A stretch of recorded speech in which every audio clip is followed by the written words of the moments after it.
பசிக்குதியா சாப்பாடு இருந்தா கொடுங்கய்யா. ஐயா பசிக்குதியா சாப்பாடு இருந்தா கொடுங்கய்யா. சாப்பாடு இருந்தா கொடுங்கய்யா. ஏன்பா கல்யாணக்கார வீட்டு வாசல்ல நின்றுக்கிட்டு பசிக்குது பசிக்குதுங்கிறீங்கள? கொஞ்சம் அண்ணான போங்கப்பா. நம்ம இஸ்லாத்துல எதிரான காரியத்தை நீ செஞ்சுக்கிட்டு இருக்க இது. நீ உன் உறவினர்களுக்கும் வசதி படைத்தவர்களுக்கும் முதலையும் சாப்பாடு போடுற. ஆனா பசிண்டு வந்து நிக்கிற ஏழைங்களுக்கு எல்லாம் சாப்பிட்டு பிடிச்ச பிறகு கடைசியா வாங்கன்னு சொல்லி அவங்கள உட்கார சொல்ற. இது எவ்வளவு பெரிய பாவம் தெரியுமா?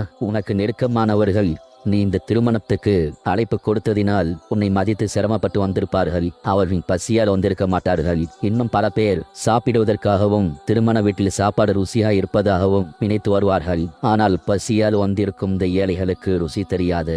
எந்த சாப்பாடு கிடைத்தாலும் போதும் என்று நினைப்பார்கள்.